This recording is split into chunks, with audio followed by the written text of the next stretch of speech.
Hey guys, welcome to my channel. This is Nox Empress. Welcome back. So this video is going to be all over the place since I'm going to be jumping between each fight I have versus having you guys watch me walk around and stumble through everywhere.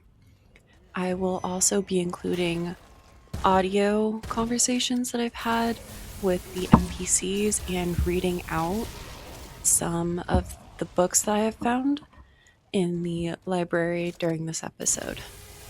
So the story is called The Girl Bear and the Brillet.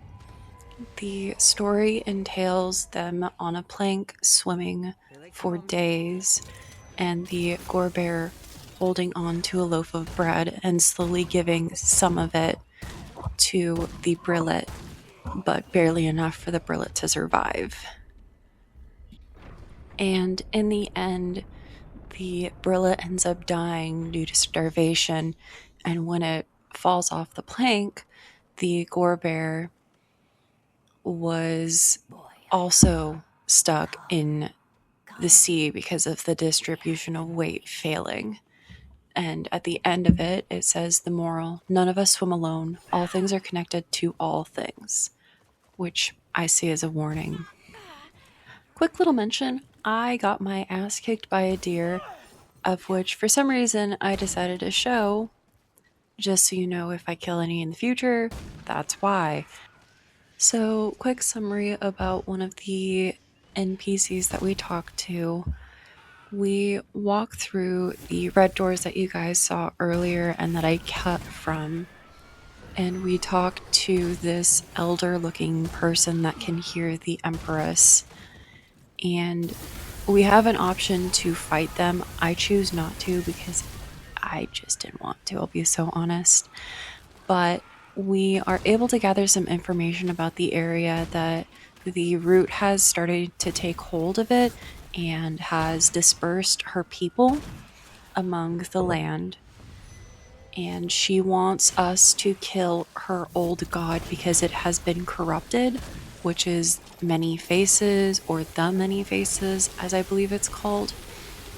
And we agree to that so we can A, take care of a god, B, be able to assist and hopefully refrain from getting into any fights with them as a people, and be able to wander their areas with a few less issues if possible. This next story entails a man discussing his life and the fact that the country he came from had a plague, and after a while people decided to get on ships to travel to find new land. And as they were traveling,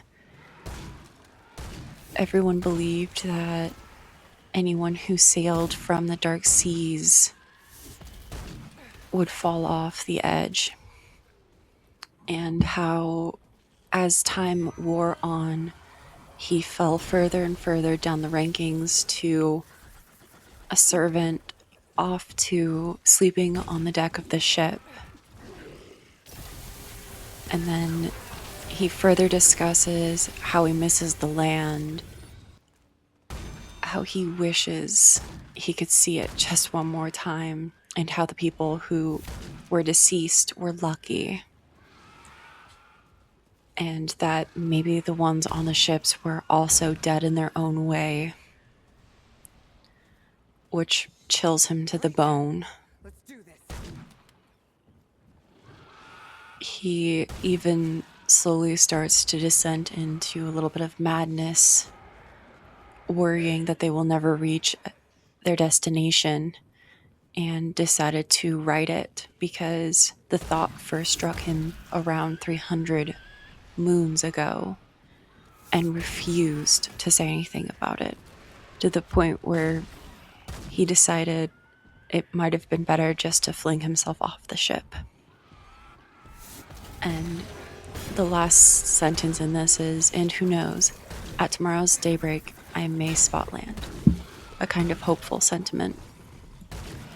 After a little bit of wandering around, I wandered into an area with a large willow like tree with this tree woman. I don't know what she was, but she asked a few different questions and she gave me something. I can't remember what it is now, but when talking to her, she gave a little bit of history of the area and the fact that she has a few different siblings. And from what I understood of what she was talking about, Ford seems to be in this area, supposedly, and he might give himself up to something.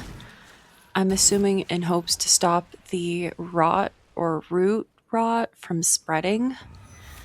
One of the last two books was extremely confusing to read through. On the first two pages of it, it says, "The sun, sister of the four, the moon, the warrior of light, life, the ether and the matter of the four, death, the great transformer of the four, the doe, the fleet footed incarnation of life, and the Ravenger, the fanged incarnation of death." The third book I ran into was a book about spiced plums, funnily enough, and how to make them and when you should serve them. And the last step for that is do not serve when the affinate are near, which I thought was entertaining. I really quickly am going to show off a little bit of one of the zones just because I thought it was really pretty of me wandering around it. It is enemy free though, sadly. The last one is a retelling of the Empress's story about how a king from a different world came over asking for the immortal fruit from the Thayan,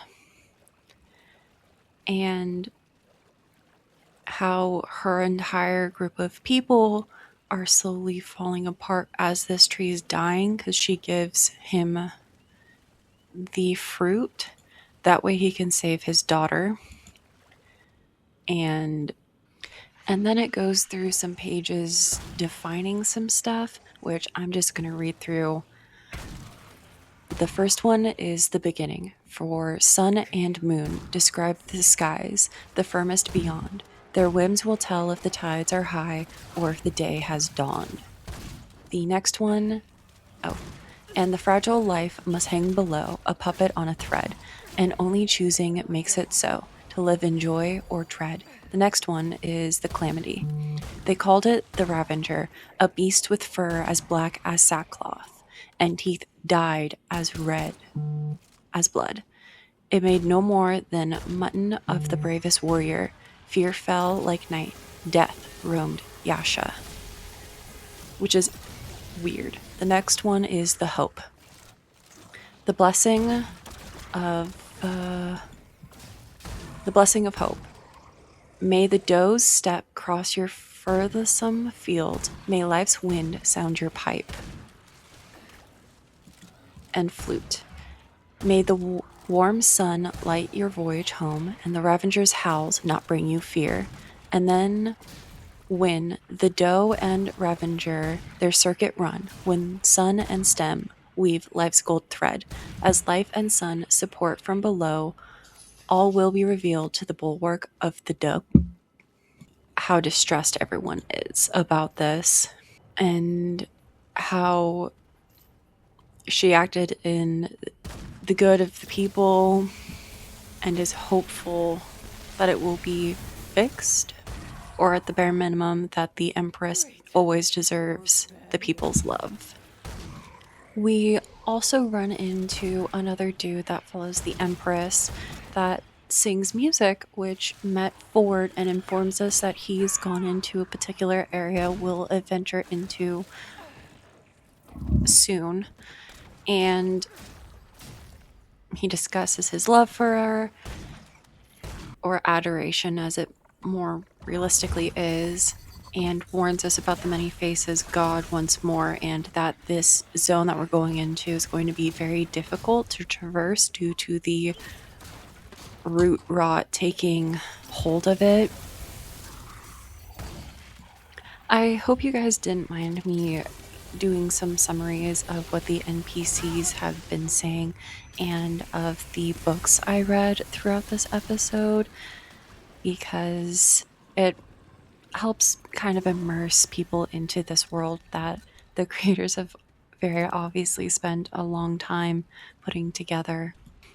I will mention that this zone has been relatively easy in the overall scheme of things, very few deaths, and it's been beautifully done, which is almost how I feel about every zone nowadays, which I'm happy about. But towards the end of this video, I will end up dying by an enemy I will have to figure out how to beat at some point, even though it will be a very painful thing to do, because it's very hefty in the health department and the difficulty in dodging attacks. However, I hope you guys enjoyed this episode of Remnant 2 and look forward to any future ones.